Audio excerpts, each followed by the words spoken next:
सबसे पहले इस प्रेस वार्ता में आने के लिए आप सबका धन्यवाद। आज की ये प्रेस वार्ता, जो सवाल आप लोग बार बार पूछते हैं चुनाव को लेकर, उसी के संदर्भ में ये प्रेस वार्ता है। पर चुनाव में गठबंधन को लेकर ये प्रेस वार्ता नहीं है। चुनाव में लोक जनशक्ति पार्टी रामविलास किस एजेंडे के साथ उतरेगी उस विषय को लेकर ये है। आप सब जानते हैं कि बिहार फर्स्ट, बिहारी फर्स्ट लोक जनशक्ति पार्टी रामविलास का हमारे नेता आदरणीय रामविलास पासवान जी के द्वारा बनाया गया एक ऐसा विजन डॉक्यूमेंट है जो सही मायनों में विकसित बिहार के निर्माण की बात करता है। जहां पर हम लोग पंचमुखी विकास की हम लोग बात करते हैं, कोई सेक्शन ऐसा नहीं है, कोई सेक्टर ऐसा नहीं है जिसका जिक्र Bihar first, Bihari first vision document में ना किया गया हो।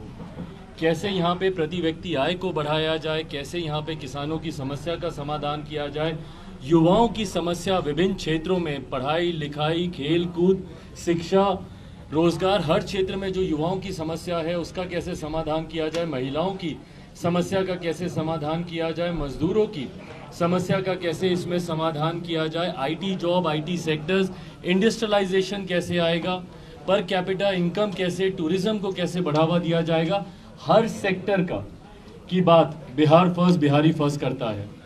बिहार फर्स्ट, बिहारी फर्स्ट को ड्राफ्ट किए लगभग आज 3 साल होने को आए हैं। 2020 के चुनाव से पहले ही बिहार फर्स्ट, बिहारी फर्स्ट की ड्राफ्टिंग की गई थी। उस वक्त हमारे नेता, मेरे पिता आदरणीय रामविलास पासवान जी भी जीवित थे और उन्हीं का ही ये सोच रही है, उन्हीं का ये प्रयास रहा है। पर इन 3 सालों में परिस्थितियां कई और बदली हैं, कई ऐसी नई समस्याएं सामने देखने को मिली हैं जिसकी वजह से आज की तारीख में भी बिहार और बिहारियों की स्थिति बद से बदतर की दिशा में ही जाती जा रही है। ऐसे में कई और ऐसे विषय हैं जिसको बिहार फर्स्ट, बिहारी फर्स्ट में जोड़ना ज़रूरी था। कई ऐसे इस दौरान जो विषय हम लोगों ने उठाए, भले वो शराबबंदी को लेकर, विफलताओं को लेकर हो, बिजली को लेकर हो। कई बार हम लोगों ने आप ही के साथ प्रेस वार्ता करते हुए बिजली से जुड़ी हुई कई समस्याओं को, और आज की भी तारीख में ये एक बड़ा संकट बना हुआ है कि इतनी महंगी दर पे भैया बिहार में बिजली क्यों मिलती है। सीटेट बीटेट के अभ्यर्थियों की बात हो, कई तरीके के इसमें समस्याएं हैं जो पिछले 3 साल के दौरान हम लोगों ने बिहार भर के भ्रमण के दौरान हम लोगों ने लोगों से सुनने को मिली, जिसका अनुभव हम लोगों ने किया।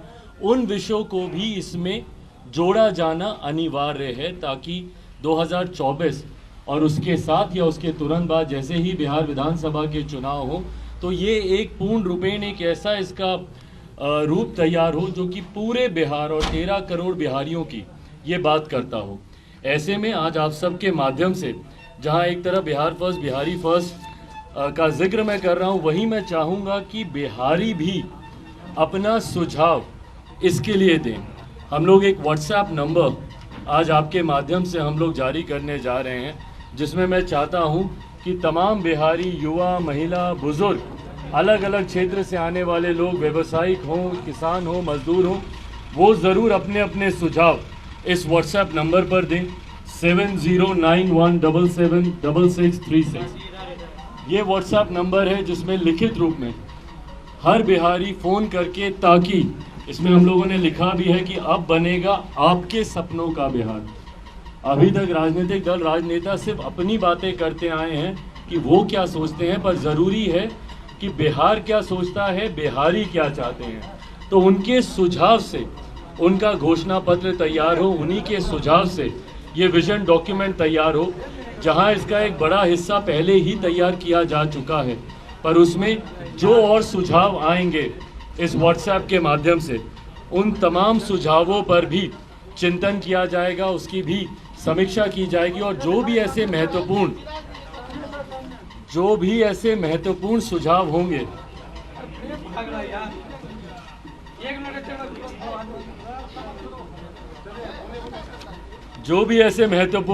होंगे, इसके लिए बाकायदा हमारी तरफ से एक समिति का गठन किया गया है जो इस बात को निर्धारित करेगी कि जो भी सुझाव आ रहे हैं और उसमें तमाम प्रकोष्ठों के हमारे प्रदेश अध्यक्ष हैं, उनके प्रकोष्ठों के भी द्वारा कई ऐसे विषय हम लोग की जानकारी में आएंगे। युवा, महिला, अति पिछड़ा हो, किसान प्रकोष्ठ हो, मजदूर प्रकोष्ठ हो, अल्पसंख्यक प्रकोष्ठ हो, जितने भी ऐसे प्रकोष्ठ हैं उनके माध्यम से छात्र प्रकोष्ठ हो।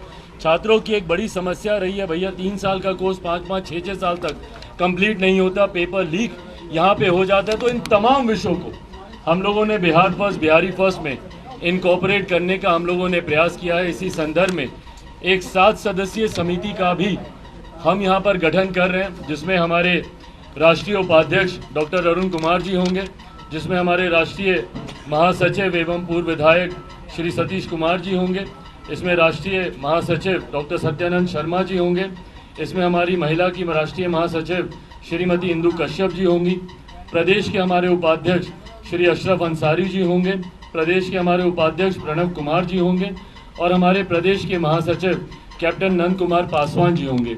ये 7 सदस्य लोगों की इस समिति का गठन किया गया है।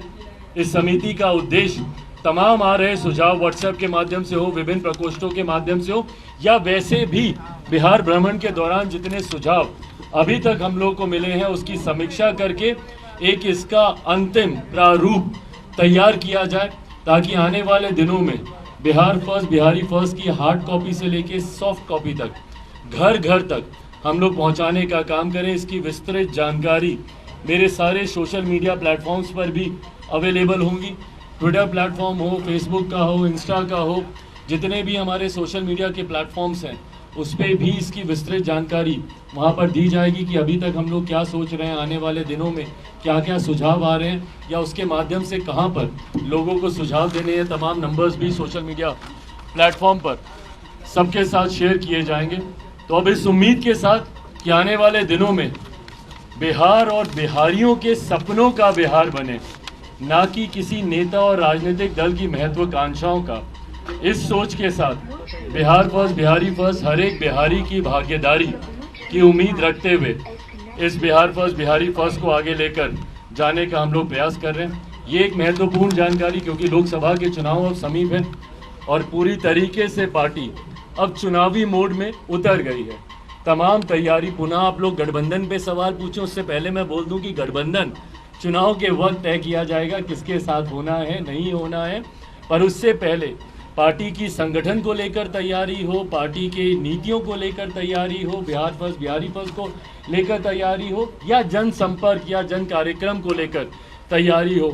आने वाले दिनों में नवंबर में हम लोग पार्टी के स्थापना दिवस के दिन पटना के गांधी मैदान में हम लोग एक बड़ी रैली का भी हम लोग आयोजन करेंगे, जो कि कहीं ना कहीं चुनाव की ठीक पूर्व संध्या के आसपास होगी। 28 नवंबर को पार्टी का स्थापना दिवस होता है। उस दिन लोक जनशक्ति पार्टी रामविलास एक बड़ी रैली पटना के गांधी मैदान में करने जा रही है। तो जनसंपर्क के माध्यम से हो, नीतियों के माध्यम से हो, संगठन के माध्यम से हो, प्राथमिकता 2024 और उसके साथ या उसके बाद होने वाले बिहार के विधानसभा चुनाव की तैयारी को लेकर अपने आप को तैयार करना है।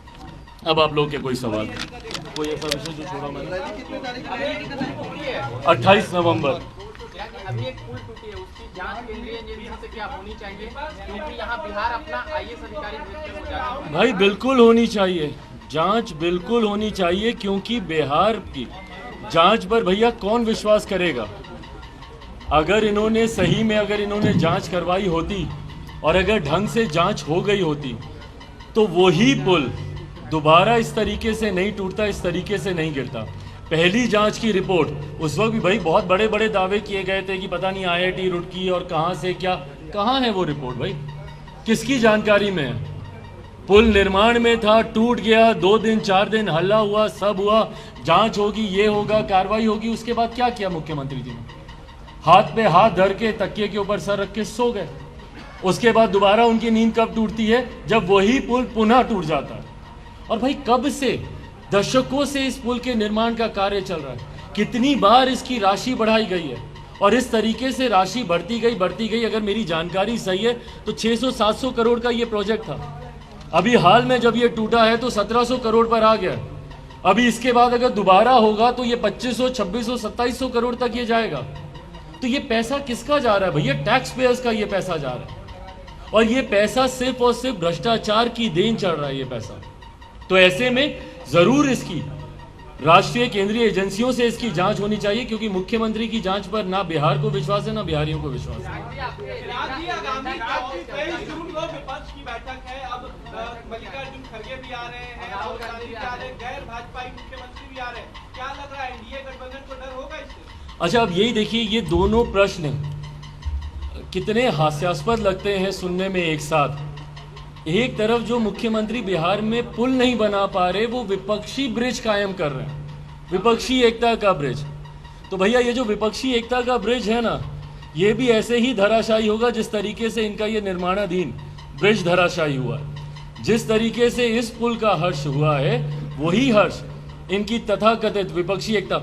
विपक्ष के लोग एक साथ आके तस्वीरें जरूर खिंचा सकते हैं, और वो तस्वीरें आज से नहीं भैया, हम लोग 2014 से देखते आए हैं। लगातार बार बार ये लोग तस्वीरें खिंचवाते हैं एक दूसरे के साथ हाथ पकड़कर, पर उसके बाद जब चुनाव आते हैं तब तक ये भानुमति का कुनबा बनते बनते बिखर जाता है।